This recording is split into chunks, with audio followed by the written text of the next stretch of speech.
محترم بزرگوں، انتہائی قابل احترام علماء کرام، محترم بزرگوں، نوجوان ساتھیوں، ماں اور بہنوں، پیارے بچوں،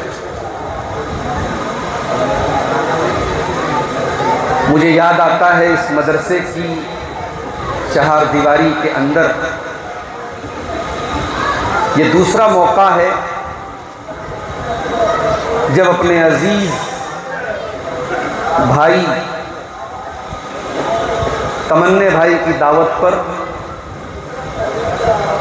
ایک مرتبہ پھر آپ کے سامنے حاضر ہونے کا، اور بہت ہی کم وقت میں، میرا خیال ہے کہ کل یا پرسوں اس پروگرام کے بارے میں بات ہوئی ہے، اور اتنی خوبصورت مجلس کو اور محفل کو سجایا گیا ہے، اور جیسا کہ ناظم اجلاس نے اعلان کیا کہ کہیں پر خواتین کا بھی پردے کے ساتھ معقول انتظام رکھا گیا ہے، میں سمجھتا ہوں یہ بہت ہی بڑی بات ہے کہ ایک دو دن کے اندر اس طریقے کا پروگرام آرگنائز کیا جائے، پورا انتظام کیا جائے، اور صرف اس لیے کہ قرآن اور حدیث کی باتوں کو لوگ سنیں، اللہ اور اس کے رسول کی باتوں کو لوگ سنیں اور عمل کریں۔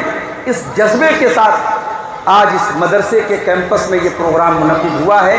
اللہ تعالی ہم سب کی حاضری کو قبول فرمائے، ہمیں کہنے سننے سے زیادہ عمل کی توفیق عطا فرمائے۔ میرے بھائیوں، اسلامی کیلنڈر کا یہ تیسرا مہینہ چل رہا ہے، ربیع الاول کا مہینہ۔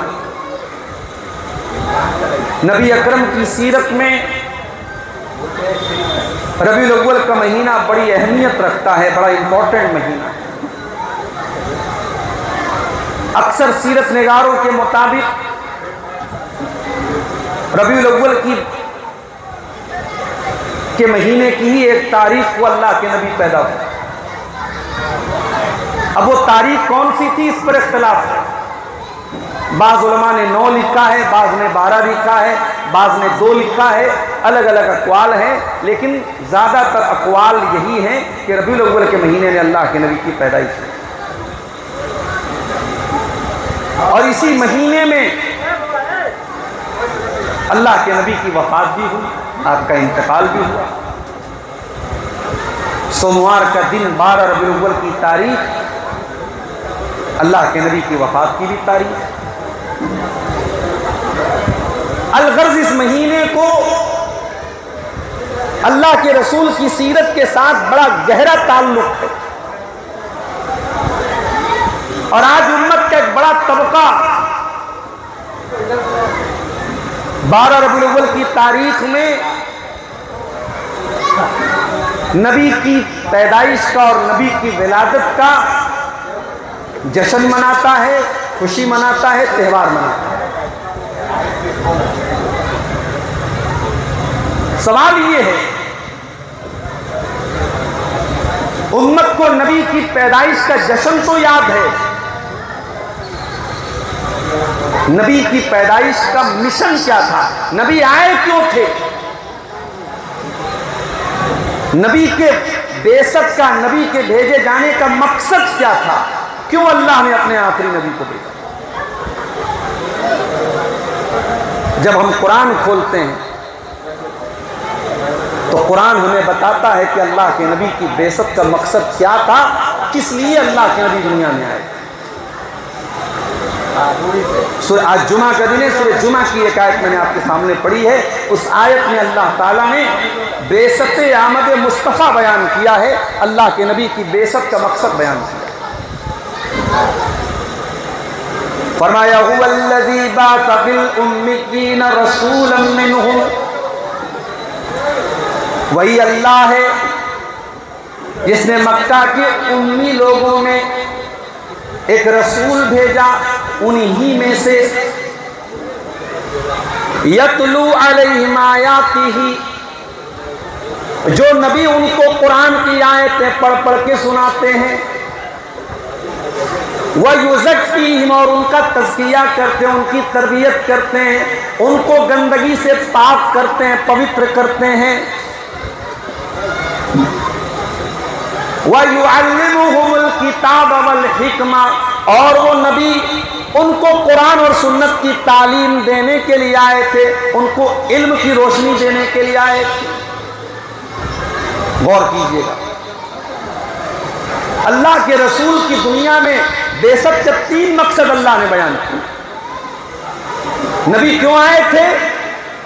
قرآن پڑھنے کے لیے آئے تھے، قرآن کی تلاوت کرنے کے لیے آئے تھے۔ یتلو علیہم آیاتہ، وہ نبی لوگوں کو قرآن سنانے آئے تھے۔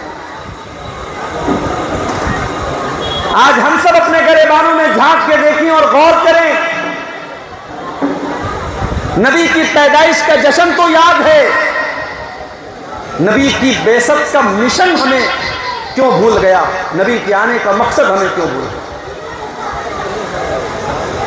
آج امت کا ایک بڑا طبقہ قرآن سے دور ہے، نہ قرآن کو پڑھا جاتا ہے، نہ قرآن پر غور کیا جاتا ہے، نہ قرآن پر عمل کیا جاتا ہے۔ اور علامہ اقبال نے بالکل صحیح کہا تھا، وہ زمانے میں معزز تھے مسلمان ہو کر، اور ہم خوار ہوئے تاریخ قرآن ہو کر۔ ہم نے قرآن کو چھوڑ دیا، ہم ذلیل ہو گئے، ہم رسوا ہو گئے۔ موبائل ہم چلاتے ہیں، ہمارے کسی رشتہ دار کا، کسی عزیز کا میسج آتا ہے، ہم فوراً چیک کرتے ہیں کس کا میسج آیا۔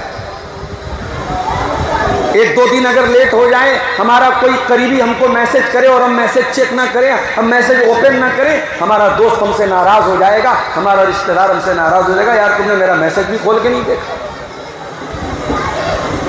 میرے پیارے ساتھیو، قرآن اللہ کا آخری کلام ہے، قرآن اللہ کی آخری کتاب ہے، آخری میسج ہے، انتم سندیش ہے۔ شہر رمضان الذی انزل فیہ القرآن ھدی للناس وبینات من الھدی والفرقان۔ یہ قرآن رمضان کے مہینے میں اتارا گیا ہے۔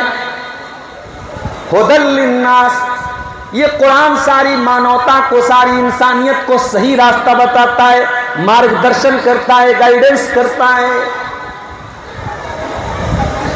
اس قرآن کی آیتیں حق اور باطل کو، صحیح اور غلط کو کھول کھول کے بیان کر دیتی ہیں۔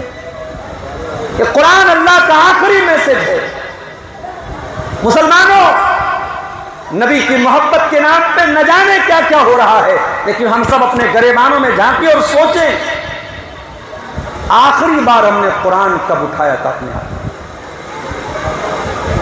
آخری بار ہم نے قرآن پر کب غور کیا تھا؟ قرآن کو کب غور سے پڑھا تھا؟ قرآن کو سمجھنے کی کوشش کی۔ تاکوں میں سجایا جاتا ہوں، آنکھوں سے لگایا جاتا ہوں، پڑھ پڑھ کے سنایا جاتا ہوں، سینے سے لگایا جاتا ہوں۔ مولانا ماہر القادری کی ایک نظم ہے، قرآن کی فریاد، بڑی پیاری نظم ہے۔ اس میں انہوں نے لکھا ہے کہ قرآن فریاد کرتا ہے، قرآن کہتا ہے کہ آج لوگ میری عزت تو کرتے ہیں، میرا سمان تو کرتے ہیں، میری رسپیکٹ تو کرتے ہیں، لیکن مجھے کوئی پڑھنے والا نہیں، کوئی غور کرنے والا نہیں، کوئی عمل کرنے والا نہیں۔ یہ جو ہمارے دلوں پر تالے لگے ہوئے، چپ لگے ہوئے تالے، قرآن کہتا ہے افلا یتدبرون القرآن ام علی قلوب اقفالها، تم قرآن پر غور کیوں نہیں کرتے؟ اے میرے بندو، تم قرآن پر غور کیوں نہیں کرتے؟ کہیں ایسا تو نہیں تمہارے دلوں پر تالے لگے ہوئے ہیں؟ کہیں تمہارے دلوں پر تالے تو نہیں لگے ہیں؟ تم قرآن پر غور کیوں نہیں کرتے؟ میرے پیارے ساتھیوں، آج چھوٹے چھوٹے گاؤں سے یہ خبریں آتی ہیں، کالج اور یونیورسٹی میں پڑھنے والی مسلمان لڑکی کسی غیر مسلم لڑکے کے ساتھ فرار ہو جاتی ہے اور اس کے مذہب میں داخل ہو جاتی ہے، اسلام کو چھوڑ دیتی ہے۔ میں پوچھنا چاہتا ہوں اس امت کے غیرت مند نوجوانوں سے، آپ کے پاس دولت کی کمی نہیں، آپ کے پاس وسائل کی کمی نہیں، آپ کی قوم کی بیٹیاں آج جہنم کے گڑھے میں جا رہی ہیں، کفر کی آگ میں جل رہی ہیں، شرک کی آگ میں جل رہی ہیں، آپ نے ان کو ریسکیو کرنے کے لیے، ان کو بچانے کے لیے آپ نے کیا کیا میرے بھائی؟ آپ کو نبی کے آنے کا جشن یاد ہے، نبی کا مشن یاد نہیں؟ نبی آئے کیوں تھے اس دنیا میں؟ نبی آئے تھے جہنم کی آگ سے بچانے کے لیے ہمیں اور آپ کو۔ اللہ کے نبی زندگی کی آخری سانس تک اللہ کے نبی کا ایک ہی مقصد تھا، لوگ ہدایت کے راستے پر آ جائیں، لوگ توحید کے راستے پر آ جائیں، لوگ ایک اللہ کے آگے سر جھکانے والے بن جائیں۔ قرآن کہتا ہے وَاعْتَصِمُوا بِحَبْلِ اللَّهِ جَمِيعًا، اے مسلمانوں تم اللہ کی رسی کو مل کر کے تھام لو، وَلَا تَفَرَّقُوا، فرقوں میں نہ بٹو، تولیوں میں نہ بٹو، جماعتوں میں نہ بٹو، وَاذْكُرُوا نِعْمَتَ اللَّهِ عَلَيْكُمْ اِذْ كُنْتُمْ أَعْدَاءً، اور اے مسلمانوں یاد کرو اللہ تعالیٰ کی نعمت کو، یاد کرو اللہ کے احسان کو، اِذْ كُنْتُمْ أَعْدَاءً، جب تم ایک دوسرے کے دشمن تھے، فَأَلَّفَ بَيْنَ قُلُوبِكُمْ، اللہ نے تمہارے دلوں میں ایک دوسرے کی محبت ڈال دی، فَأَصْبَحْتُمْ بِنِعْمَتِهِ إِخْوَانًا، اور تم اللہ کی نعمت سے بھائی بھائی بن گئے۔ نبی آئے تھے ہمیں بھائی بھائی بنانے کے لیے، اور نبی نے بنایا بھائی بھائی۔ نبی کے صحابہ میں کوئی برادری واد نہیں، کوئی جاتی واد نہیں، کوئی مسلک واد نہیں، نبی کے سارے صحابہ کا ایک ہی مشن تھا، لا الہ الا اللہ محمد رسول اللہ۔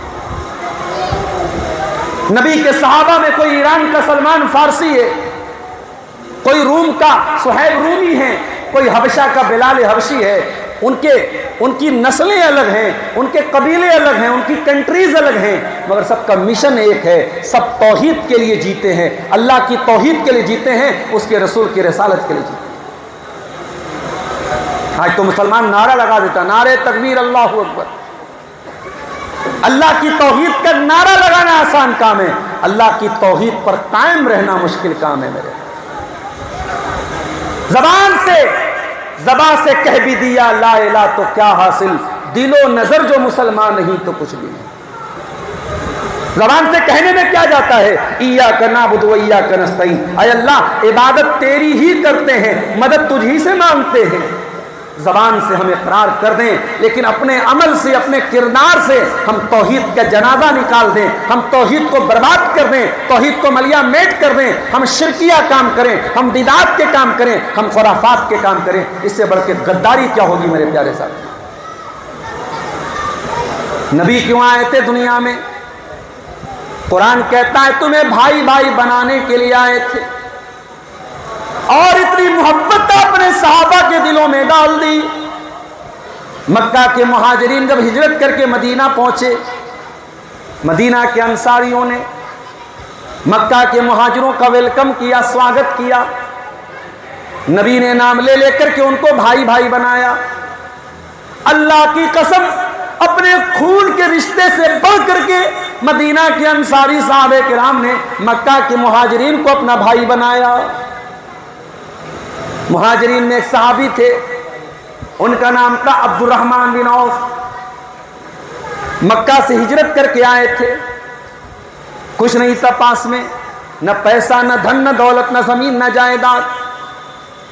نبی نے ان کو بھائی بنایا۔ حضرت سعد ابن ربیع کا، سعد ابن ربیع بہت پیسے والے تھے، بڑی پراپرٹی تھی، بڑے کھجوروں کے باغ تھے۔ سعد ابن ربیع کہتے اے عبد الرحمن ابن عوف، اللہ کے نبی نے آپ کو میرا بھائی بنایا ہے۔ اے عبد الرحمن، میں بہت مال والا ہوں، بہت میرے پاس کھجوروں کا باغ ہے، زمین ہے، جائیداد ہے۔ اے عبد الرحمن آ جاؤ، میں اپنی زمینوں کا بٹوارا کر دیتا ہوں، اپنے کھیتوں کا بٹوارا کر دیتا ہوں، آدھا تم لے لو، آدھا میں لے لیتا ہوں۔ اے عبد الرحمن، تم مدینہ میں نئے نئے آئے ہو، شادی بھی کرنا ہے تم کو، رشتہ ملنا مشکل کام ہے، میری 4 بیویاں ہیں، تم کسی ایک بیوی کو پسند کر لو، میں طلاق دے دیتا ہوں، عدت گزر جائے تم نکاح کر لینا، میں اس کے لیے بھی تیار ہوں۔ سن کر کے بڑا عجیب لگ رہا ہے، ایسا بھی ہوتا ہے کیا؟ اس دھرتی پر ایسے بھی لوگ رہتے ہیں کیا؟ قرآن کہتا ہے اذ کنتم اعداء، یاد کرو جب تم ایک دوسرے کے دشمن تھے، فالف بین قلوبکم، اللہ نے اپنے نبی کو بھیج کر تمہارے دلوں میں ایک دوسرے کی محبت ڈال دی، الفت ڈال دی، فاصبحتم بنعمتہ اخوانا، اور تم اللہ کی نعمت سے بھائی بھائی بن گئے۔ آج ہم تو نہیں ہیں بھائی بھائی، کہیں برادری کے نام پہ لڑ رہے ہیں، کہیں نیشن کے نام پہ لڑ رہے ہیں، کہیں لینگویج کے نام پہ لڑ رہے ہیں، کہیں مسلک کے نام پہ لڑ رہے ہیں۔ نبی نے تو بھائی بھائی بنایا، اور نبی نے کیسا بھائی بھائی بنایا تھا؟ فرمایا مثل المؤمنین فی توادہم وتعاطفہم وتراحمہم کمثل الجسد الواحد، اے مسلمانوں تم ایک دوسرے سے اتنی محبت کرو، اتنی ہمدردی کرو، اتنا پیار کرو، جیسے انسان کا شریر ہوتا ہے، جیسے انسان کی باڈی ہوتی ہے، اگر انسان کے شریر کا کوئی ایک انگ اگر تکلیف میں ہوتا ہے سارے شریر پر اس کا اثر پڑتا ہے۔ اے مسلمانوں تم آپس میں مانو شریر کی طرح بن جاؤ، انسانی جسم کی طرح بن جاؤ۔ یہ محبت، یہ بھائی چارہ پیدا کیا تھا جناب محمد رسول اللہ صلی اللہ علیہ وسلم۔ آج تو بڑی آسانی سے فتویٰ لگا دیا جاتا ہے، صاحب یہ تو گستاخ ہیں، یہ تو وہ کام نہیں کر رہے جو ہم کر رہے ہیں، انہیں نبی سے محبت ہے تو انہوں نے یہ کام کیوں نہیں کیا؟ کوئی پلٹ کے یہ پوچھنے والا نہیں ہے کہ اے نبی سے محبت کا دعویٰ کرنے والے میرے بھائی، تو یہ بتا اس روئے زمین پر نبی سے سب سے زیادہ محبت کون کرتا؟ اس روئے زمین پر نبی سے سب سے زیادہ اگر محبت کسی نے کیا ہے تو نبی کے صحابہ نے کیا ہے، اور نبی کے صحابہ میں 4 صحابہ ایسے ہیں جن کو 4 یار کہا جاتا ہے۔ ابو بکر صدیق رضی اللہ تعالیٰ عنہ نبی اکرم کی وفات کے بعد 2.5 برس تک خلیفہ رہے، عمر فاروق 10 سال تک خلیفہ رہے، عثمان غنی 12 سال خلیفہ رہے، علی مرتضی 5 سال خلیفہ رہے۔ یہ نبی کے 4 یار تھے، نبی کے چاہنے والے، نبی کے اشارے پر جان دینے کے لیے تیار رہنے والے۔ ان 4 نبی کے یاروں نے کیا نبی کے ان 4 صحابہ نے یہ سب کچھ کیا ہے جو آپ کر رہے ہیں میرے بھائی؟ پھر یہ بھی کہہ دیجئے کہ ان کو بھی نعوذ باللہ نبی سے محبت نہیں تھی۔ نبی سے محبت اگر ہے تو قرآن نے ایک ہی فارمولا بتایا ہے، قل ان کنتم تحبون اللہ فاتبعونی یحببکم اللہ۔ اے نبی آپ اعلان کر دیجئے، اے نبی آپ بتا دیجئے، اگر تم اللہ سے محبت کا دعویٰ کرتے ہو تو نبی کی اتباع کرو، نبی کی پیروی کرو، نبی کے نقش قدم پر چلو۔ تمہاری زندگی میں سنت ہونی چاہیے، تمہاری زندگی میں نبی کا طریقہ ہونا چاہیے۔ ایک صاحب کہنے لگے مولوی صاحب ہمیں معلوم ہے غلط ہے، ہمیں معلوم ہے یہ سب کچھ جو ہو رہا ہے صحیح نہیں ہے، ثابت نہیں ہے، مگر ہم اپنے دشمنوں پر اپنا روب ظاہر کرنے کے لیے، اپنی شکتی پردرشن کے لیے، اپنی طاقت ظاہر کرنے کے لیے ہمیں کرنا پڑتا ہے۔ واہ رے مسلمان، اونٹ رے اونٹ تیری کون سی کل سی تھی؟ تجھے پاور بھی دکھانا ہے، تجھے شکتی پردرشن بھی کرنا ہے تو بدعات اور خرافات سے کرنا ہے۔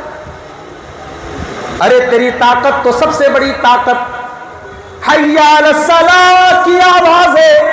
یہ آواز جب فضاؤں میں گونجتی ہے اور تو مسجد پر حاضر ہوتا ہے، اس آواز کو سن کر کے تو اللہ کی بارگاہ میں آ کے جھک جاتا ہے۔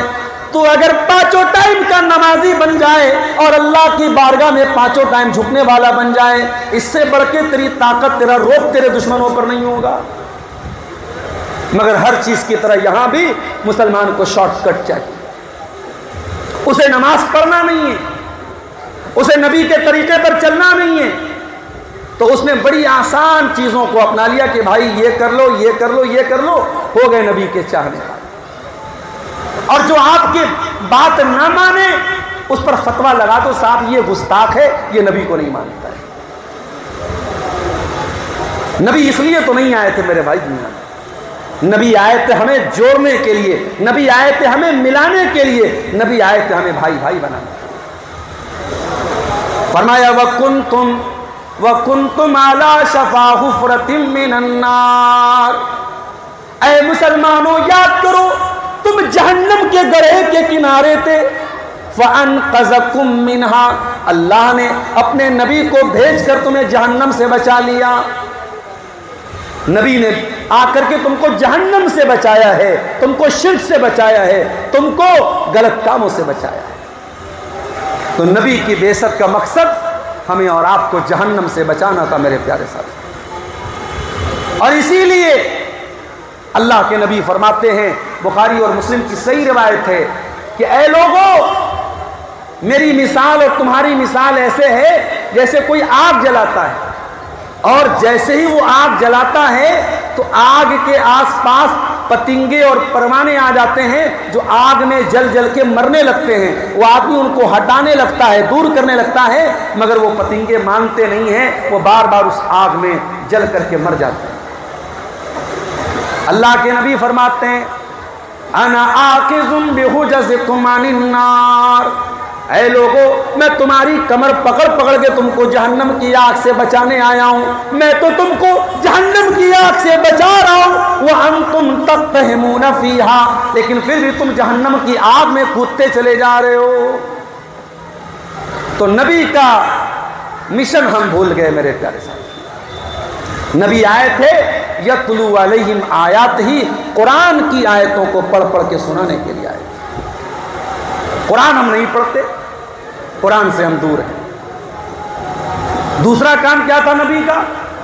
وَيُزَكِّيهِمْ، اور اللہ کے نبی آئے تھے تمہارا تزکیہ کرنے کے لیے، تمہیں پاک کرنے کے لیے، تمہاری گندگیوں کو دور کرنے کے لیے۔ تمہارے اندر تمام گندگیاں ہیں، شراب مسلمان پی رہا ہے، زنا مسلمان کر رہا ہے، بے پردگی مسلمان کی لڑکیاں کر رہی ہیں، مرتد مسلمان کی بیٹیاں ہو رہی ہیں، دین کی بیسک نالج سے مسلمان دور ہے، سود کا کاروبار مسلمان کر رہا ہے، بیٹی کا حق مسلمان دینے سے کترا رہا ہے، ماں باپ کے ساتھ غلط سلوک مسلمان کر رہا ہے، بھائی بھائی کے ساتھ جو ظلم اور زیادتی کر رہا ہے مسلمان کر رہا ہے۔ اور علامہ اقبال کہتے ہیں وَزَامِ تم ہو نصارہ تو تمدن میں ہنود، یہ مسلمان ہیں جنہیں دیکھ کے شرمائے جائیں۔ ہم تو تمام گندگیوں میں ڈوبے ہوئے ہیں میرے پیارے ساتھ، ہمیں تو نبی آئے تھے ان گندگیوں سے بچانے کے لیے۔ اللہ کے نبی جب مکہ میں آئے، اس دور کے مکہ میں کون سی برائی تھی جو نہیں پائی جاتی تھی؟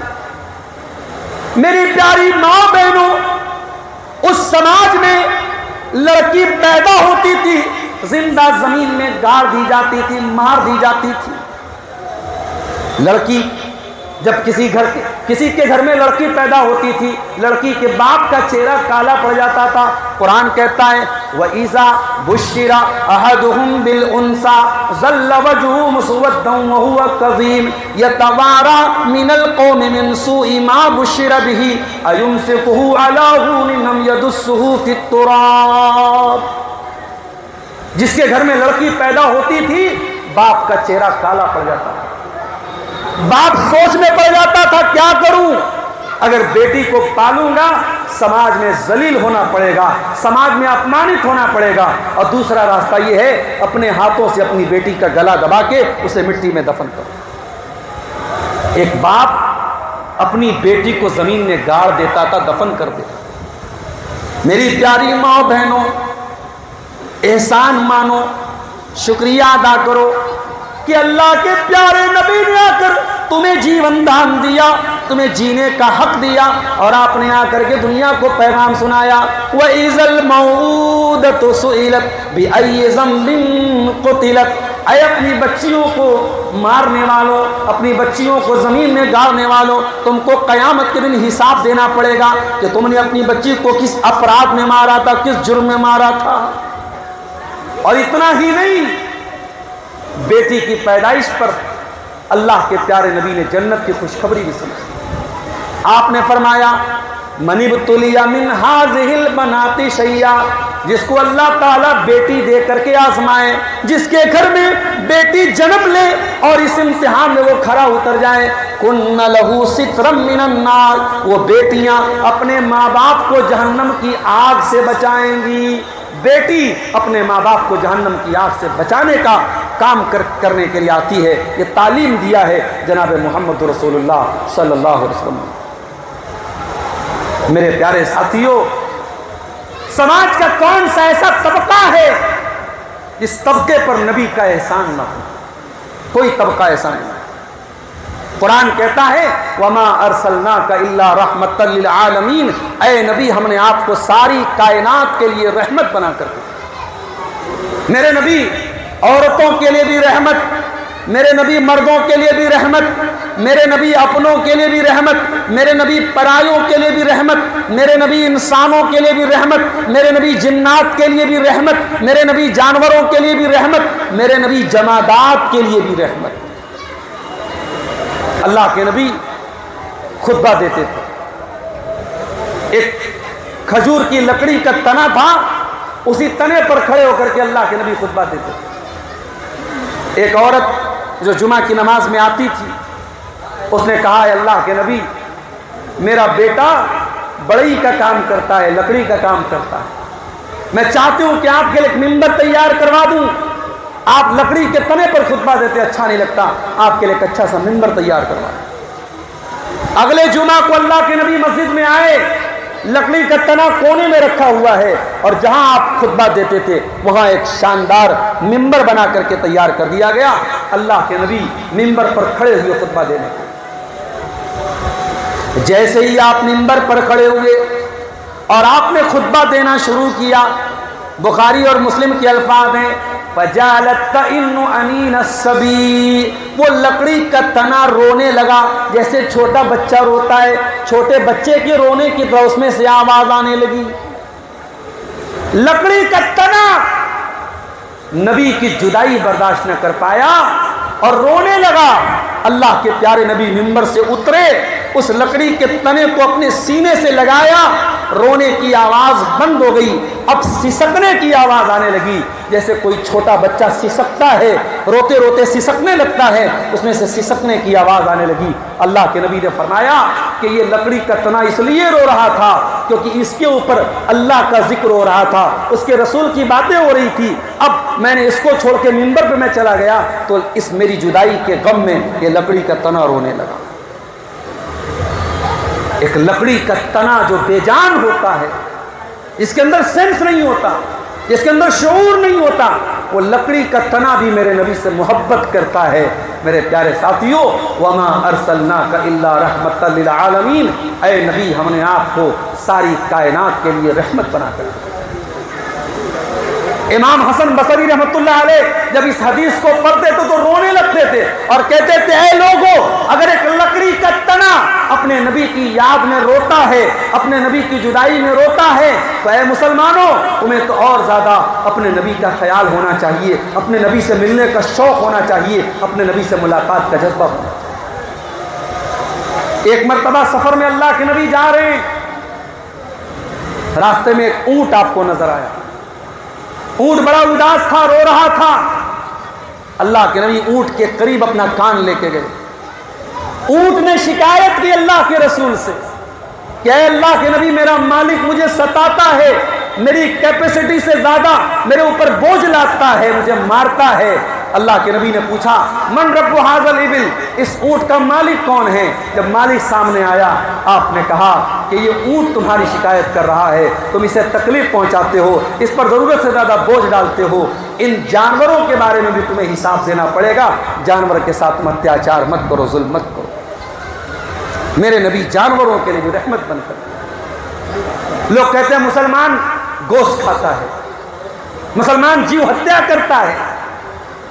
ارے اللہ کے بندو، مسلمان پہلی بات یہ کہ انہی جانوروں کا گوشت کھاتا ہے جن جانوروں کو اللہ تعالیٰ نے حلال بنایا ہے، جن جانوروں کو اللہ نے ہمارے خوراک کے لیے بنایا ہے مسلمان انہی کو کھاتا ہے، حرام جانوروں کو نہیں کھاتا، پہلی بات۔ اور دوسری بات، آپ انٹرنیٹ پر دیکھ لیجئے، تھائی لینڈ اور چائنا کی مارکیٹوں میں سانپ بھی بک رہا ہے، بچھو بھی بک رہا ہے، کاکروچ بھی بک رہے ہیں، چوہے بھی بک رہے ہیں، اور لوگ ان کو تل کے بھون کے کھا رہے ہیں۔ ان مناظر کو دیکھو تو احساس ہوتا ہے کہ اے اللہ تیرا شکر ہے کہ تو نے ہمیں مسلمان بنایا۔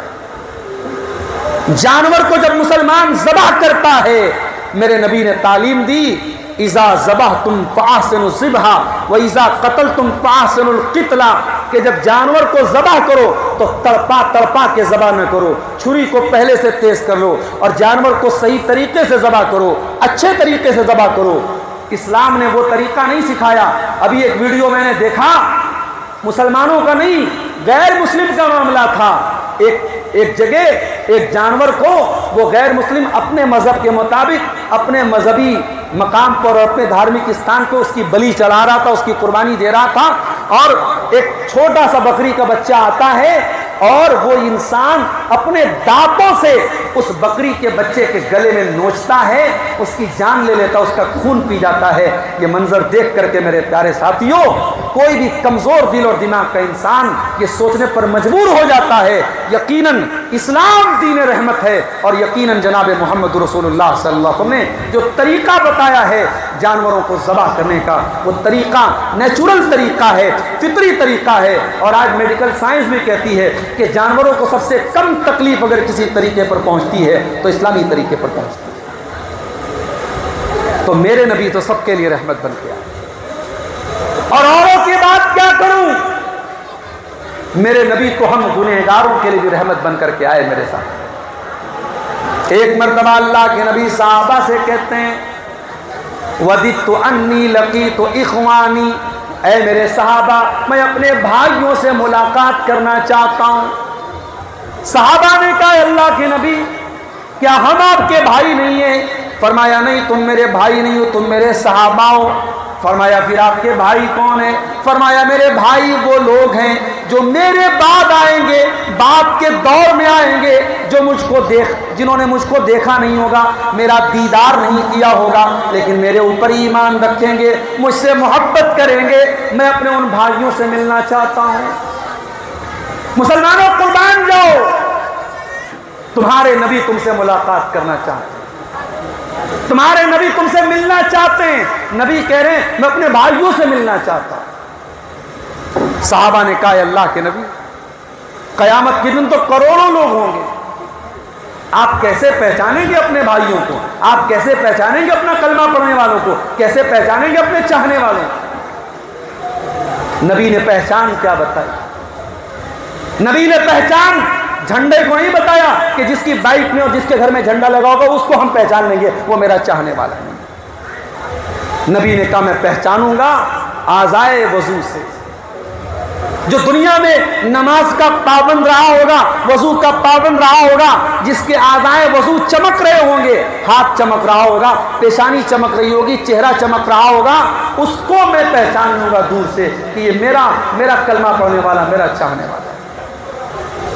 اس کے بعد اللہ کے نبی فرماتے ہیں قیامت کے دن جب میں اپنی امتیوں کو حوض کوثر پر کوثر کا جام پلاؤں گا، کوثر کا پانی پلاؤں گا، کچھ لوگ ایسے بھی آئیں گے کہ ان کو چھانٹ دیا جائے گا، ان کو بھگا دیا جائے گا، ان کو ہٹا دیا جائے گا، کما یزاد البعیر الضال، جیسے کوئی اونٹ گمشدہ ہو جائے، کھو جائے، کسی دوسرے کا اونٹ اگر اونٹوں کے ریوڑ میں آ جائیں تو اس کو باہر کر دیا جاتا ہے، دور کر دیا جاتا ہے، ان لوگوں کو حوض کوثر سے ہٹا دیا جائے گا۔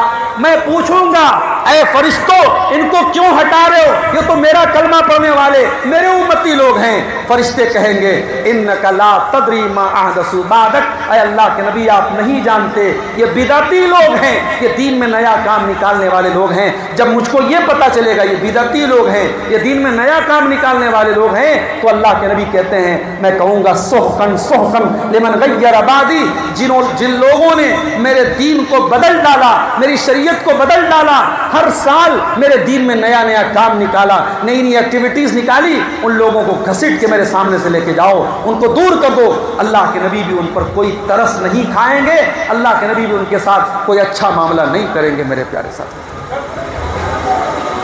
شاعر کہتا ہے سلام اس پر جو امت کے لیے رحمت ہی رحمت ہے، سلام اس پر کہ جس کی ذات فخر آدمیت ہے، سلام اس پر کہ جس کے گھر میں چاندی تھی نہ سونا تھا، سلام اس پر کہ ٹوٹا بوریا جس کا بچھونا تھا، سلام اس پر جو امت کے لیے راتوں کو روتا تھا، سلام اس پر جو فرش خاک پر جاڑے میں سوتا تھا۔ اس نبی کو اپنی گنہگار امت سے بڑا پیار تھا میرے بھائی، وہ نبی بہت چاہتے تھے، بہت پیار کرتے تھے اپنے امت میں سے۔ ایک مرتبہ اللہ کے نبی قرآن پڑھ رہے تھے، اور قرآن پڑھتے پڑھتے سورہ مائدہ کی یہ آیت اللہ کے نبی کی نظر سے گزری۔ عیسیٰ علیہ السلام اللہ سے دعا کرتے اور کہتے ہیں ان تعذبہم فإنہم عبادک وإن تغفر لهم فإنک انت العزیز الحکیم۔ اے اللہ، اگر تو ان کو عذاب دے دے تو یہ تو تیرے بندے ہیں، اور اے اللہ اگر تو معاف کر دے تو تو طاقت والا، تو حکمت والا ہے، کون تجھ سے حساب لینے جائے گا؟ یہ عیسیٰ علیہ السلام کی دعا تھی اپنی امت کے بارے میں۔ تھوڑی دیر کے بعد اللہ کے نبی نے سورہ ابراہیم کی تلاوت کی، اور سورہ ابراہیم کی یہ آیت آپ کی نظر سے گزری۔ حضرت ابراہیم اللہ کی بارگاہ میں کہتے ہیں فَمَن تَبِعَنِي فَإِنَّهُ مِنِّي وَمَنْ عَصَانِي فَإِنَّكَ غَفُورٌ رَحِيمٌ۔ اے اللہ، جو میری پیروی کرے گا وہ میرا امتی ہے، اور جو میری نافرمانی کرے گا اے اللہ تو غفور الرحیم ہے، تو معاف کر دینا، تو رحم کر دینا، تو درگزر کر دینا۔ میرے نبی نے دیکھا عیسیٰ علیہ السلام اپنی امت کے لیے دعا کر رہے ہیں، ابراہیم علیہ السلام اپنی امت کے لیے دعا کر رہے ہیں، میں کیوں پیچھے رہوں؟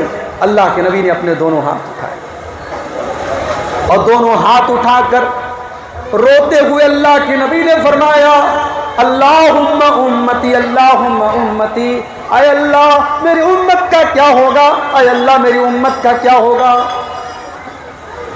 اللہ نے جبریل کو بھیجا، اے جبریل جاؤ پوچھو میرے نبی سے کیوں رو رہے ہو، کیا بات ہے؟ اللہ کے نبی نے فرمایا میں اپنی امت کے لیے رو رہا ہوں کہ قیامت کے دن میری امت کا کیا ہوگا۔ اللہ نے جبریل کے ذریعے پیغام بھجوایا اِنَّا سَنُرْضِيكَ فِي أُمَّتِكَ وَلَا نَسُوءُكَ، اے محمد صلی اللہ علیہ وسلم ہم آپ کی امت کے بارے میں آپ کو خوش کر دیں گے، آپ کو راضی کر دیں گے، آپ پریشان نہ۔ کون سی امت؟ وہ امت جو نبی کی شریعت کو پسے پشت ڈال دے، نبی کی سنتوں کو پیروں تلے روٹ ڈالے، جو بدعات اور خرافات میں زندگی گزارے نہیں۔ میرے بھائی، نبی اپنی اس امت کی شفاعت کریں گے، اور نبی اپنی اس امت کے لیے قیامت کے دن اللہ کی بارگاہ میں دعا کریں گے جو توحید پر قائم ہوگی، جو نبی کے طریقے پر قائم ہوگی۔ اور یہ بات یاد رکھو، اللہ کے یہاں کوالٹی کی اہمیت ہے، اللہ کے یہاں کوانٹٹی کی اہمیت نہیں ہے۔ آج جمعہ کا دن ہے، شاید آپ نے پڑھی ہوگی سورہ کہف، نہیں پڑھی ہے تو پڑھا کیجئے، جمعہ کے دن ٹائم نکال کے 15 منٹ 20 منٹ لگتا ہے، سورہ کہف ضرور پڑھا کیجئے۔ سورہ کہف کی آخری آیت، اس میں اللہ نے کیا فرمایا؟ فَمَنْ كَانَ يَرْجُو لِقَاءَ رَبِّهِ فَلْيَعْمَلْ عَمَلًا صَالِحًا وَلَا يُشْرِكْ بِعِبَادَةِ رَبِّهِ أَحَدًا۔ اللہ فرماتا ہے میرے بندو، جس کو جنت میں جانا ہے جس کو اپنے رب سے ملاقات کرنا ہے، جس کو اللہ تعالیٰ کے ہاں اپنی نیکی کا ثواب پانا ہے، اسے دو کام کرنا پڑے گا۔ پہلا کام یہ ہے وہ جو بھی عمل کرے، نیک عمل کرے، اس کا عمل سنت کے مطابق ہو، اس کا عمل قرآن و حدیث کے مطابق ہو، وہ بدعات نہ کرتا ہو، وہ خرافات نہ کرتا ہو۔ اور دوسری شرط کیا ہے؟ وَلَا يُشْرِكْ بِعِبَادَةِ رَبِّهِ أَحَدًا، وہ اللہ کے ساتھ کسی کو شریک نہ کرتا ہو، شرک نہ کرتا ہو۔ پتہ یہ چلا اللہ کے یہاں یہ نہیں دیکھا جائے گا کتنا عمل کر کے آئے، اللہ کے یہاں یہ دیکھا جائے گا آپ کیسا عمل کر کے آئے، کتنی کوانٹٹی تھی یہ میٹر نہیں کرتی، کوالٹی کیا تھی، آپ کا عمل کیسا تھا۔ کہیں ایسا تو نہیں، عمل تو تھا، ساتھ میں شرک تھا، ساتھ میں نبی کی مخالفت تھی، ساتھ میں نبی کی سنت سے بغاوت تھی، ساتھ میں بدعت تھی، ساتھ میں خرافات تھی، ساتھ میں نبی کے طریقے سے بغاوت تھی۔ کہیں ایسا تو نہیں؟ جب تک آپ کا عمل قرآن و سنت کی کسوٹی پر کھرا نہیں اترے گا، اللہ کے ہاں وہ عمل قبول ہونے والا نہیں ہے میرے پیارے ساتھ۔ بہت بڑی عبادت ہے نماز۔ نماز آپ پڑھتے ہیں، اگر نماز کے اندر بھی ہم سنت رسول کا خیال نہ کریں، نبی کے طریقے کا خیال نہ کریں اور جیسی تیسی نماز پڑھ کے نکل جائیں تو یہ نماز ہمارے منہ پر مار دی جائے۔ حضرت حذیفہ رضی اللہ تعالیٰ عنہ نے دیکھا ایک آدمی نماز پڑھ رہا ہے، نہ رکوع صحیح طریقے سے کر رہا ہے، نہ سجدہ صحیح طریقے سے کر رہا ہے۔ بخاری کے الفاظ ہیں، جب وہ نماز پڑھ چکا، سلام پھیر چکا، حضرت حذیفہ نے اپنے پاس بلایا اور کہا ما صلیت، تو نے نماز نہیں پڑھی، تیری نماز نہیں ہوئی، اور اگر اسی حالت میں تو مر گیا تو تیرا خاتمہ محمد رسول اللہ صلی اللہ علیہ وسلم کے طریقے پر نہیں ہوگا، تو کسی اور طریقے پر مرے گا، تو رسول کے طریقے پر نہیں مرے گا۔ شریعت ہماری لاجک کا نام نہیں۔ ہمارے کسی عمل کی کوئی دلیل پوچھے اور ہم یہ کہیں کہ صاحب ہماری قسمت میں لکھا ہوا ہے، ہم یہ کام کیوں کرتے ہیں؟ ہماری قسمت میں لکھا ہے۔ ہم یہ کام کیوں کرتے ہیں؟ ہماری محبت کا تقاضا ہے۔ تو بھائی یہ دلیل نہیں ہے، دلیل قرآن و سنت ہے، دلیل قال اللہ اور قال رسول اللہ ہے۔ اللہ نے کیا کہا، رسول اللہ نے کیا کہا۔ ہم سال میں 2 تہوار مناتے ہیں، ایک عید الفطر کا تہوار، ایک عید الاضحیٰ کا تہوار۔ عید الفطر کے تہوار پر ہم 30 روزے رکھنے کے بعد، رمضان کے روزے رکھنے کے بعد ہم عید مناتے ہیں۔ ذرا غور کرنا میرے پیارے ساتھیوں، رمضان کا روزہ صبح فجر سے لے کر کے شام کو سورج ڈوبنے تک ہمیں رکھنا رہتا ہے۔ اگر سورج ڈوبنے کا ٹائم 6:12 پر ہے، آپ 6:11 پر اگر افطار کر لیتے ہیں تو آپ کا روزہ کاؤنٹ نہیں ہوگا۔ 1 منٹ، صرف 1 منٹ، 1 منٹ پہلے آپ نے افطار کر لیا، آپ کا 14 گھنٹے بھوکا پیاسا رہنا بیکار ہو جائے گا، آپ کا روزہ اللہ تعالیٰ کا کاؤنٹ نہیں ہوگا۔ کیوں؟ کیونکہ اللہ اور اس کے رسول کا کہنا ہے کہ آپ کو روزہ کب تک رکھنا ہے؟ جب تک سورج ڈوب نہ جائے۔ اور آگے بڑھیے، قربانی آپ کرتے ہیں، قربانی میں جانور ذبح کرتے ہیں، جتنے کا آپ جانور لاتے ہیں اس کے ڈبل پیسے کا جانور لے آئیے، اور آپ عید الاضحیٰ کی نماز کے پہلے قربانی کر دیجیے۔ کیا آپ کی قربانی ہوگی؟ نہیں ہوگی۔ کیا آپ کو قربانی کا ثواب ملے گا؟ نہیں ملے گا۔ نبی اکرم نے عید الاضحیٰ کی نماز پڑھائی، اور نماز پڑھانے کے بعد آپ نے خطبہ دیا، اور خطبے میں آپ نے فرمایا من ذبح قبل الصلاۃ فقد ذبح لنفسہ، جس نے عید کی نماز کے پہلے قربانی کی اس نے اپنے لیے قربانی کی، اس کو قربانی کا ثواب نہیں ملے گا۔ ایک صحابی کھڑے ہو گئے، ان کا نام تھا ابو بردہ بن نیار، وہ حضرت برا ابن عازب کے ماموں تھے۔ انہوں نے کہا اے اللہ کے نبی، مجھ سے غلطی ہو گئی، میں قربانی کا جانور لایا اور یہ سوچ کر کے میں نے قربانی کر دی کہ سب سے پہلے مدینہ میں میرے گھر میں قربانی ہو جائے۔ اے اللہ کے نبی، میں نے قربانی کر لیا اور اس کے بعد میں نماز پڑھنے آیا ہوں، اے اللہ کے نبی کیا میری قربانی ہوگی یا نہیں ہوگی؟ اللہ کے نبی نے فرمایا نہیں۔ اے ابو بردہ، تو نے جو قربانی کی ہے تل کا شاۃ لحم، تجھے قربانی کا گوشت ملے گا، قربانی کا ثواب نہیں ملے گا، تجھے بکرے کا گوشت ملے گا، تجھے ثواب نہیں ملے گا۔ کیوں؟ کیونکہ ہم نے حکم دیا ہے عید کی نماز کے بعد قربانی کرنا ہے، پہلے نہیں کرنا۔ یہ شریعت ہے میرے پیارے۔ ایک کام آپ آدھا گھنٹہ بعد کرنا تھا، آپ نے آدھا گھنٹہ بیفور کر دیا، تو وہ عمل اللہ تعالیٰ کے ایکسپٹ نہیں ہوگا۔ یہ ہماری شریعت ہے۔ آج تو پورے دین کی شکل بدل دی گئی، پورے دین کو ہم نے منمانی والا دین بنا دیا۔ ہر مہینے کے چاند کے ساتھ ایک نئی بدعت جوڑ دی گئی، ایک نیا کام جوڑ دیا گیا، ایک نئی چیز جوڑ دی گئی۔ ہم نے تو دین کا حلیہ ہی بدل ڈالا، ہم نے تو دین کی شکل ہی بدل ڈالی میرے پیارے۔ اور آگے بڑھیے، اسلام میں ایک بہت بڑی عبادت اللہ کی راہ میں جہاد کرنا ہے۔ اللہ کے نبی ایک صحابی کو جہاد کے لیے روانہ کرتے ہیں۔ صحابی کا نام تھا عبداللہ بن رواحہ۔ اللہ کے پیارے نبی ان کو لشکر کا کمانڈر بناتے ہیں اور کہتے ہیں عبداللہ بن رواحہ جاؤ، اللہ کی راہ میں تم کو لڑنا ہے اور دشمن سے جنگ کرنا ہے۔ جمعرات کا دن تھا۔ عبداللہ بن رواحہ نے سوچا کل جمعہ کا دن ہے، میں نبی کے ساتھ جمعہ کی نماز پڑھ لیتا ہوں اور جمعہ کے بعد میں سفر میں نکلتا ہوں۔ میرے ساتھی پہلے نکل جائیں گے، میں بعد میں جلدی سفر کر کے ان کے ساتھ چلا جاؤں گا۔ اگلا دن جمعہ کا دن ہے۔ حضرت عبداللہ بن رواحہ غسل کر کے، نہا دھو کر کے، اچھا کپڑا پہن کر کے مسجد میں آتے ہیں اور نبی کے پیچھے جمعہ کی نماز پڑھتے ہیں۔ جب جمعہ کی نماز ختم ہو جاتی ہے، اللہ کے نبی کی نظر پڑتی ہے۔ آپ کہتے ہیں اے عبداللہ، میں نے تو تم کو روانہ کیا تھا لشکر کے ساتھ، تم یہاں کیا کر رہے ہو؟ کہا اے اللہ کے نبی، میں آپ کے ساتھ جمعہ کی نماز پانا چاہتا تھا، میں جمعہ کی نماز کا ثواب حاصل کرنا چاہتا تھا، اس لیے میں کل نہیں گیا، میں آج نکلوں گا، میرے ساتھی نکل چکے ہیں۔ اللہ کے نبی نے فرمایا اے عبداللہ ابن رواحہ، اگر تو زمین کی ساری دولت خرچ کر دے، ما ادرکت فضل غدوتہم، تو جن صحابہ کو میں نے کل روانہ کیا تھا ان کو سفر میں جو ثواب مل رہا ہے وہ ثواب تمہیں نہیں مل پائے گا۔ کیوں؟ کیونکہ جب میں نے کہہ دیا کہ سفر پہ نکلنا ہے، جہاد کے لیے جانا ہے تو جانا ہے۔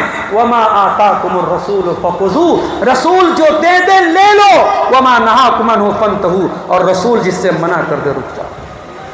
تو شریعت یہ ہماری من مرضی کا نام نہیں ہے میرے پیارے ساتھی، شریعت اللہ اور اس کے رسول کی مرضی کا نام ہے۔ امام مالک کے پاس ایک آدمی آیا، اس نے کہا امام صاحب یہ بتائیے اللہ کے نبی نے جب حج کیا تھا تو آپ نے احرام کہاں سے باندھا تھا؟ امام مالک نے کہا اللہ کے رسول صلی اللہ علیہ وسلم نے جو احرام باندھا تھا، آپ نے ذوالحلیفہ سے احرام باندھا تھا۔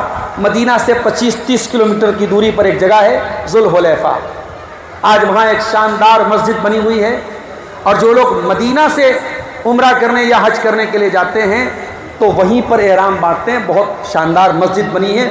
اب اس وقت کرنٹ میں اس جگہ کا نام ابیار علی ہے، نبی کے دور میں اس جگہ کا نام ذوالحلیفہ تھا۔ امام مالک نے کہا نبی نے ذوالحلیفہ سے احرام باندھا۔ اس آدمی نے کہا امام صاحب میں چاہتا ہوں کہ میں نبی کی قبر کے پاس سے احرام باندھوں، نبی کی قبر کے پاس سے احرام باندھ کے میں مکہ جاؤں۔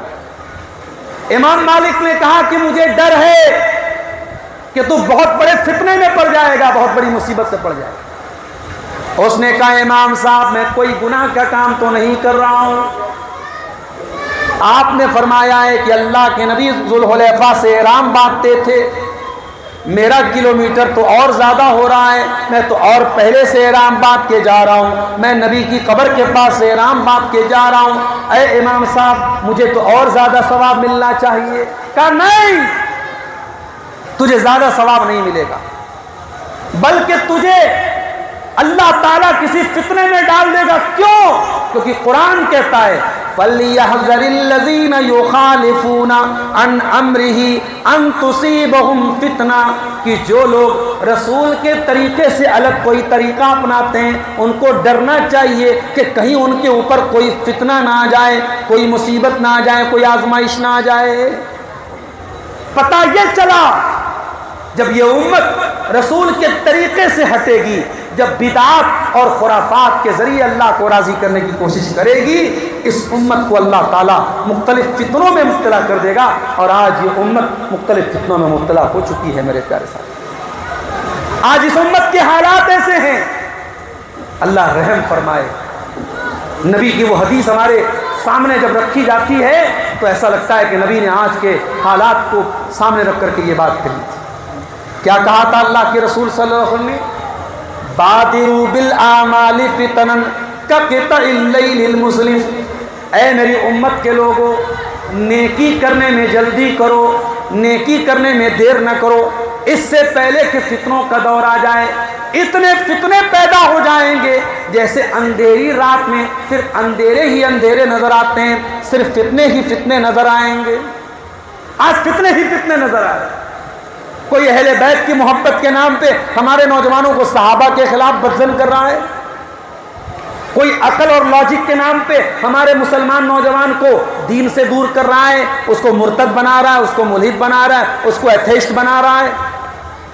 کوئی پیار اور محبت کے نام پہ ہماری جوان لڑکیوں کو اسلام سے دور کر رہا ہے، کوئی صرف قرآن کو ماننے کی بات کر رہا ہے اور حدیث کا انکار کر رہا ہے، کوئی علماء کو گالی دے رہا ہے، کوئی ائمہ کو گالی دے رہا ہے، کوئی بڑے بڑے بزرگوں کو گالی دے رہا ہے۔ کیا ہو رہا ہے بھائی؟ نبی نے فرمایا قیامت کے پہلے فتنے آئیں گے، اور اتنے فتنے آئیں گے، یصبح الرجل مومنا ویمسی کافرا، صبح کو ایک انسان مومن ہوگا اور شام ہوتے ہوتے کافر ہو جائے گا، شام کو مومن ہوگا، صبح ہوتے ہوتے کافر ہو جائے گا۔ ایمان کو 12 گھنٹے بچانا بھی مشکل ہو جائے گا۔ میرے پیارے ساتھیوں، سوال یہ پیدا ہوتا ہے کہ نبی نے اس نازک دور میں ہمیں ڈائریکشن کیا دیا ہے، ہمیں تعلیم کیا، ہمیں کیا کرنا چاہیے، ہماری ذمہ داری کیا ہے۔ آئیے اب تقریر کے آخری پارٹ کی طرف ہم بڑھتے ہیں۔ اللہ کے نبی کی زندگی کا مقصد آپ نے دیکھ لیا۔ نبی آئے تھے ہمیں قرآن پڑھ کے سنانے کے لیے، نبی آئے تھے ہمیں گندگیوں سے پاک کرنے کے لیے، نبی آئے تھے ہمیں قرآن اور سنت کی تعلیم دینے کے لیے۔ لیکن آج کے دور میں ہم نبی کی تعلیم سے دور ہیں، ہم قرآن و سنت سے دور ہیں، ہم بدعات اور خرافات میں مبتلا ہیں۔ اب آج کے دور میں ہماری ذمہ داری کیا ہے؟ یہ تقریر کا آخری پوائنٹ ہے، غور سے سنیے گا، چند منٹ آپ کو اور لوں گا پھر بات ختم کروں۔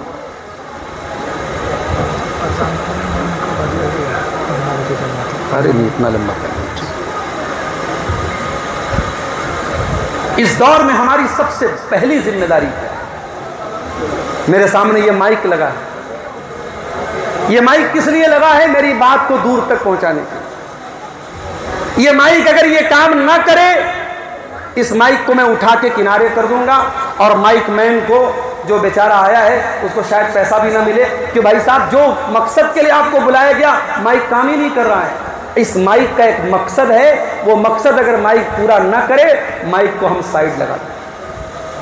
یہ ٹیوب لائٹ، یہ روشنی، یہ مرکری جب تک جل رہی ہے تب تک ہمارے کام کی ہے، جب یہ نہیں جلے گی، کام نہیں کرے گی، ہم اس کو ریپلیس کر دیں گے، اس کو چینج کر دیں گے۔ مسلمانوں، ہماری ڈیوٹی کیا تھی، ہمارا کام کیا تھا؟ ہم کیوں آئے ہیں دنیا میں؟ اس دنیا میں آنے کا مقصد کھانا، کمانا، انجوائے کرنا ہوتا تو پھر ہمارے بیچ میں اور کافر کے بیچ میں، ہمارے بیچ میں اور مشرک کے بیچ میں کیا فرق ہے؟ ہماری زندگی کا ایک مقصد ہے، اور وہ مقصد کیا ہے؟ وَمَا خَلَقْتُ الْجِنَّ وَالْإِنسَ إِلَّا لِيَعْبُدُونَ، اے میرے بندو، میں نے جنات کو اور انسانوں کو اپنی عبادت کے لیے پیدا کیا ہے۔ اللہ نے ہمیں پیدا کیا ہے اپنی عبادت کے لیے۔ ہماری زندگی کا ایک ایک منٹ اللہ کی مرضی کے مطابق گزرنا چاہیے۔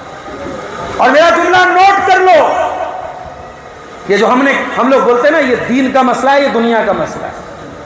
شادی بیاہ کا معاملہ آتا ہے، مولوی صاحب بس آپ نکاح پڑھائیے، نکاح پڑھا کے جائیے، ویڈیو ریکارڈنگ ہم کروائیں گے، اپنی عورتوں کو بے پردہ ہم کروائیں گے، بارات لے کے ہم جائیں گے، جہیز کا لین دین ہم کریں گے، منگنی کی رسم سب کریں گے ہم۔ کیوں؟ یہ ہماری دنیا کا مسئلہ ہے۔ نہیں، یہ آپ کی دنیا کا مسئلہ نہیں ہے، یہ شادی بیاہ بھی آپ کے دین کا مسئلہ ہے، یہ کاروبار بھی آپ کے دین کا مسئلہ ہے۔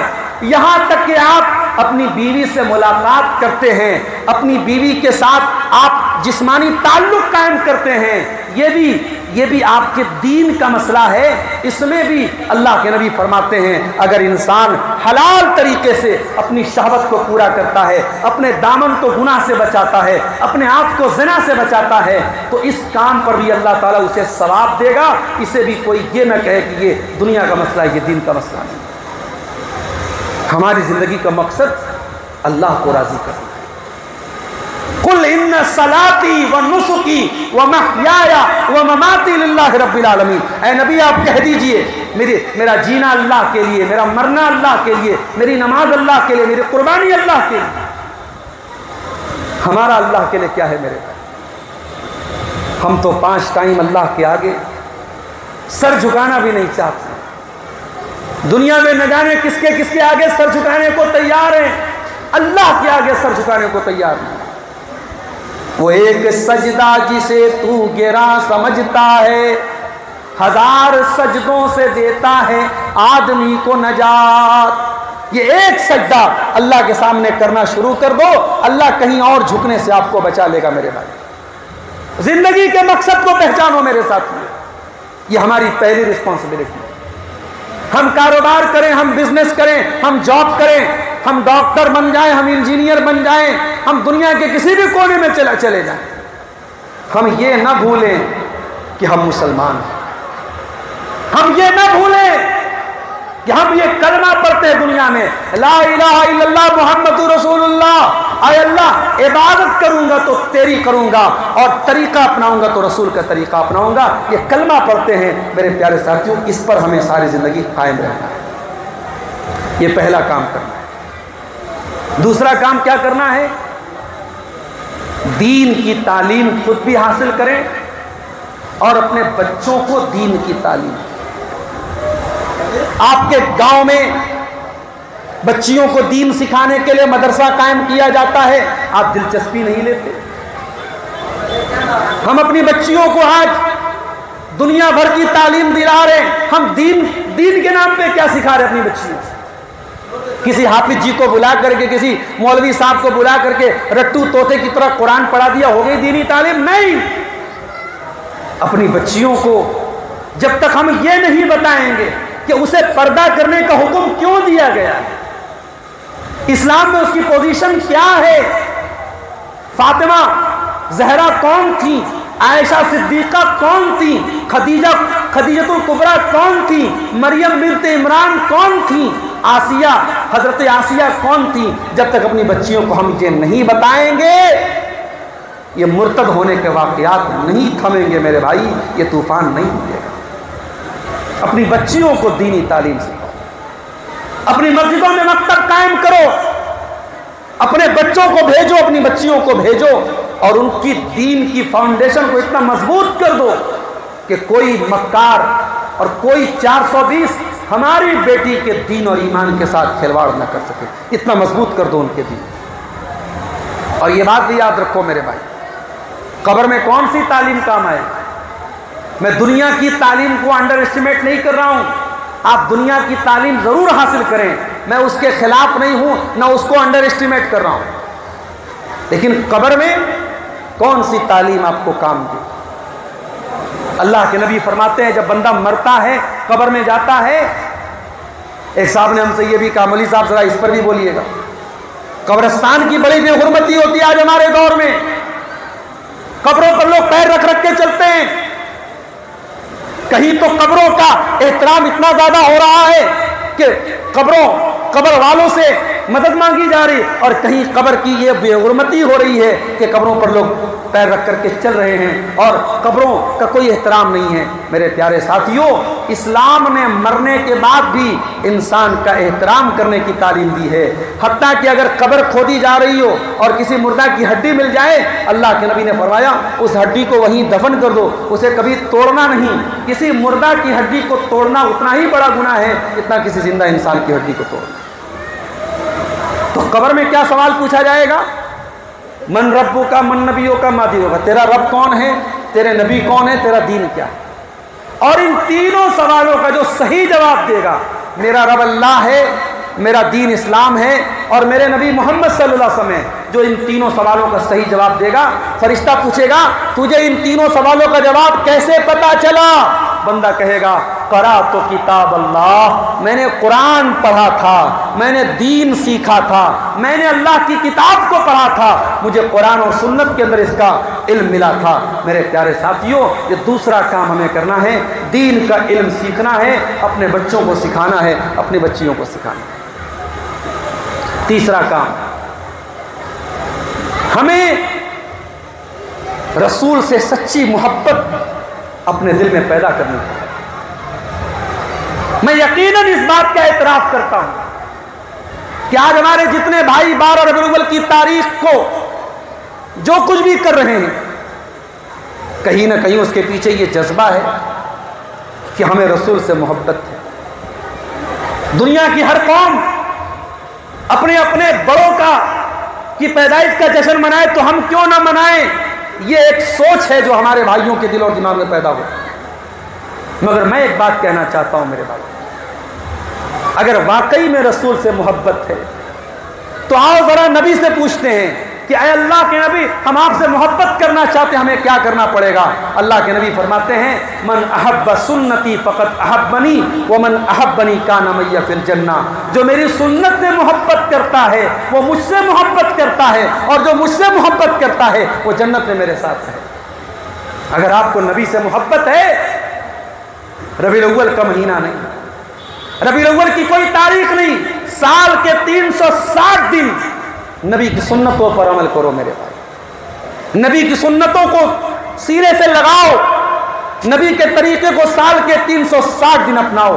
نبی سال کے کسی ایک مہینے اور کسی مہینے کی کسی ایک تاریخ کو یاد کرنے والی چیز نہیں ہے، نبی تو ہر لمحہ ہر منٹ یاد کرنے والی چیز ہے۔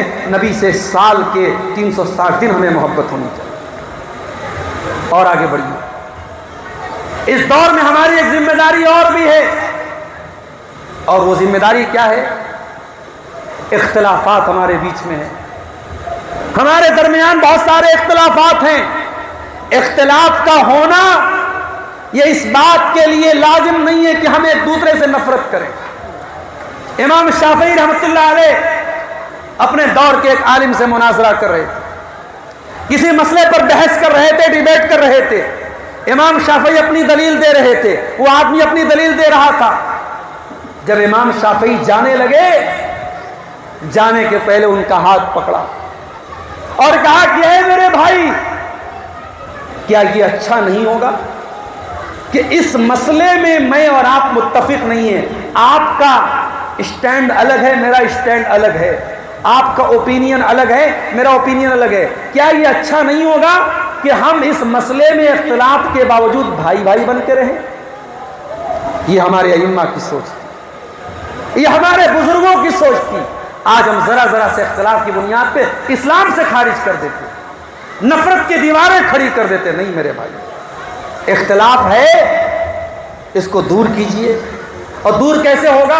قرآن نے اس کا بھی طریقہ بتایا، وَاعْتَصِمُوا بِحَبْلِ اللَّهِ جَمِيعًا، اللہ کی رسی کو مل کر کے تھا۔ اللہ کی رسی کیا ہے؟ نبی نے فرمایا میں دو چیزیں تمہارے بیچ میں چھوڑ کے جا رہا ہوں، ایک اللہ کی کتاب اور ایک میری سنت۔ قرآن اور سنت کے پلیٹ فارم پر متحد ہو جاؤ اور قرآن اور سنت کی روشنی میں اپنے مسائل کو حل کرو، انشاءاللہ امت میں اتحاد پیدا ہو۔ اور آگے بڑھیں، اس دور میں جو علماء ہیں اور وہ علماء جو قرآن و حدیث کے جانکار علماء ہیں،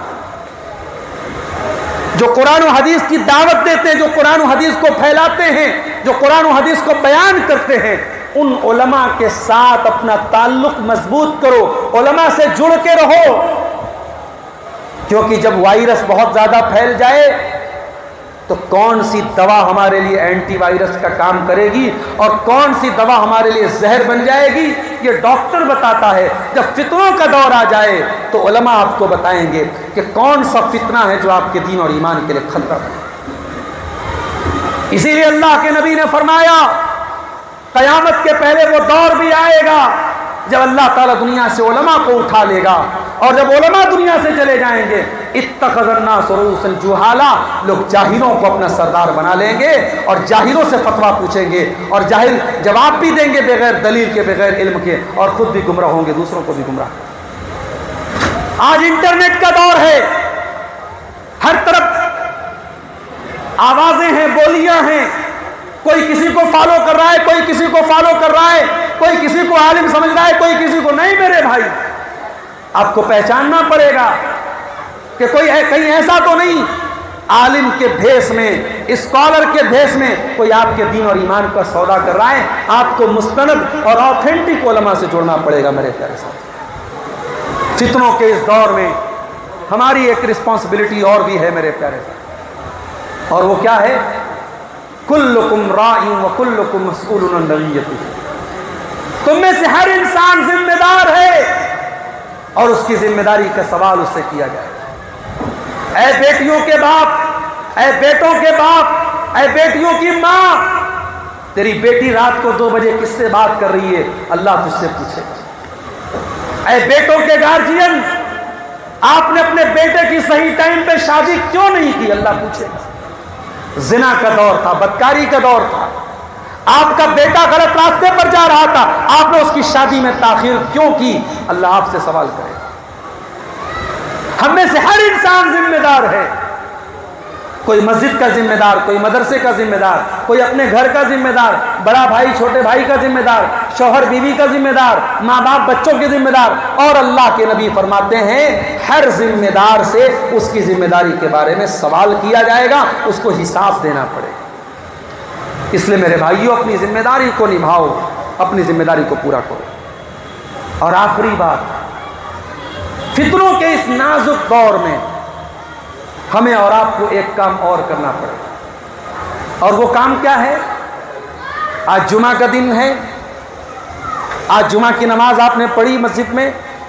جمعہ کی نماز میں امام صاحب نے اگر پہلی رکعت میں سورہ اعلیٰ پڑھی ہوگی، جو نبی کی سنت ہے، پہلی رکعت میں سورہ اعلیٰ پڑھی جائے، دوسری میں سورہ غاشیہ پڑھی جائے، تو پہلی رکعت میں آپ نے یہ آیت بھی سنی ہوگی، امام صاحب نے پڑھا ہوگا بل تؤثرون الحیات الدنیا والآخرۃ خیر وابقیٰ۔ میرے بندو، تم دنیا کی زندگی کو ترجیح دیتے ہو، دنیا کی زندگی کو پرائیورٹی دیتے ہو، دنیا کی زندگی کو پریفر کرتے ہو، جبکہ آخرت زیادہ باقی اور زیادہ بہتر ہے۔ میرے بھائیوں، یہ دنیا کی زندگی کتنے دن رہے گی؟ آج ہم ہیں، کل نہیں ہوں گے۔ ہماری زمین جائیداد پر کل ہمارے بچے رہیں گے، پرسوں ہمارے پوتے رہیں گے، اور ہماری 1-2 نسل کے بعد لوگ ہمارا نام بھی بھول جائیں گے۔ اس دنیا کو بہتر بناؤ، مگر اس دنیا کے پیچھے اتنا نہ پڑ جاؤ کہ آخرت کو بھول جاؤ۔ میرے ساتھ اپنے نبی کا طریقہ دیکھو، تمہارے نبی نے کیسی زندگی گزاری ہے۔ نبی نے کبھی دنیا سے دل نہ لگایا، نبی نے اپنے گھر میں کبھی عیش و آرام کو نہیں آنے دیا، نبی نے بہت سمپل، بہت سادہ زندگی گزاری ہے۔ سلام اس پر کہ جس کے گھر میں چاندی تھی نہ سونا تھا، سلام اس پر کہ ٹوٹا بوریا جس کا بچھونا تھا۔ اس نبی نے سونا چاندی اکٹھا نہ کیا، اس نبی نے زمین جائیداد اکٹھا نہ کیا، اس نبی نے آرام دہ زندگی بسر نہ کی۔ اس نبی کو جب آرام دہ گدا پیش کیا گیا، اے اللہ کے نبی آپ چٹائی پر لیٹتے ہیں، آپ کی پیٹھ پہ نشان پڑ جاتے ہیں، اے اللہ کے نبی ہم آپ کے لیے گدے کا انتظام کر دیتے ہیں، آپ آرام دہ بستر پہ سویا کریں۔ اللہ کے نبی کیا فرماتے ہیں؟ او لوگو ما انا الا کراکبن، میں تو دنیا میں ایک مسافر کی طرح ہوں، ایک مسافر جو سفر کرنے نکلتا ہے، کسی پیڑ کے نیچے تھوڑی دیر آرام کرتا ہے، پھر اپنی منزل کی طرف چلا جاتا ہے۔ اے لوگوں، میں دنیا میں مستقل نہیں آیا، پرماننٹ نہیں آیا، میں وقتی طور پہ آرام کرنے کے لیے آیا ہوں، میری منزل آخرت ہے۔ آخرت کو منزل بناؤ میرے ساتھ۔ دنیا کی گرمی سے بچنے کے لیے اے سی لگواتے ہو تو سوچو قیامت کے دن کی گرمی سے ہم کیسے بچیں۔ دنیا میں اندھیرے سے بچنے کے لیے لائٹ جلاتے ہو تو سوچو کہ قبر میں اندھیرے سے ہمیں کون بچائے گا۔ دنیا کی پریشانیوں سے بچنے کے لیے اور اپنے بچوں کو بچانے کے لیے دنیا بھر کا انتظام کرتے ہو تو سوچو ہماری اولاد، ہماری بیوی بچے جہنم کی آگ سے کیسے بچیں گے، اس کی بھی چنتا کرو، اس کی بھی تیاری کرو، اس کے لیے بھی ٹائم دو، اس کے لیے بھی انویسٹمنٹ کرو، اس کے لیے بھی پلاننگ کرو۔ بل تؤثرون الحیات الدنیا، قرآن کہتا ہے میرے بندو تم دنیا کو سب کچھ سمجھتے ہو، والآخرۃ خیر وابقیٰ، جبکہ آخرت کی زندگی زیادہ بہتر اور زیادہ باقی رہنے والی ہے۔ میرے پیارے ساتھیوں، یہ چند باتیں موجودہ دور اور حالات کے متعلق آپ کے سامنے رکھی گئی ہیں۔ آخر میں ہم اللہ تعالیٰ سے یہ دعا کرتے ہیں، الہ العالمین، آج یہ مجلس جو ہم نے منعقد کی ہے چند بھائیوں کی محنت اور کوشش سے، آج یہ دینی پروگرام جو ہم نے منعقد کیا ہے، اے اللہ تو ہمارے جمع ہونے کو، ہمارے کہنے سننے کو اے اللہ تو قبول فرما لے۔ الہ العالمین، ہم خطا کار ہیں، گنہگار ہیں، لیکن تیرے آخری نبی کے امتی ہیں اور تیری رحمتوں کے امیدوار ہیں۔ اے اللہ ہمارے گناہ جتنے بھی بڑے ہو جائیں تیری رحمت سے بڑے نہیں ہیں۔ اے اللہ ہم گنہگاروں کو اپنی رحمت کے سائے میں ڈھانپ لے، اپنی رحمت کے سائے میں ہم گنہگاروں کو تو اے اللہ جگہ عطا فرما۔ اے اللہ ہمارے جو بھائی آج نبی سے محبت کرتے ہیں مگر اس محبت کے نام پر شیطان نے ان کو غلط ٹریک پہ ڈال دیا ہے، وہ سنت کے ذریعے نہیں بدعت کے ذریعے نبی کی محبت کو زندہ کرنا چاہتے ہیں۔ اے اللہ تو ہمارے ان بھائیوں کو صحیح سمجھ عطا فرما، انہیں محبت رسول کا مطلب سمجھنے کی توفیق عطا فرما۔ اے اللہ انہیں اپنے نبی کی سچی اتباع کرنے کی توفیق عطا فرما۔ اے اللہ ہمیں سے جو بیمار ہیں تو ان کو شفائے کاملہ عاجلہ عطا فرما، جو روزگار سے پریشان ہیں اے اللہ ان کے کاروبار میں برکت نصیب فرما۔ اے اللہ ہماری ماؤں بہنوں کو اسلامی پردے کا پابند بنا دے، شرم و حیا کا پابند بنا دے، ان کو حضرت فاطمہ زہرا، حضرت عائشہ صدیقہ کے نقش قدم پہ چلنے والا بنا دے۔ اے اللہ ہمارے نوجوانوں کی حفاظت فرما، ہمارے نوجوانوں کو ہر قسم کی بے راہ روی سے، ہر قسم کی بد اخلاقی سے ان کی حفاظت فرما۔ اے اللہ جب تک ہم زندہ رہیں توحید پر زندہ رہیں، تیرے نبی کی سنتوں پر زندہ رہیں، اور اے اللہ جب خاتمہ ہو تو لا الہ الا اللہ محمد رسول اللہ پر ہمارا خاتمہ ہو۔ آمین۔ ربنا تقبل منا انک انت السمیع العلیم وتب علینا انک انت التواب الرحیم، وصلی اللہ تعالی علی نبینا محمد وعلی آلہ وصحبہ اجمعین، والسلام علیکم ورحمۃ اللہ وبرکاتہ۔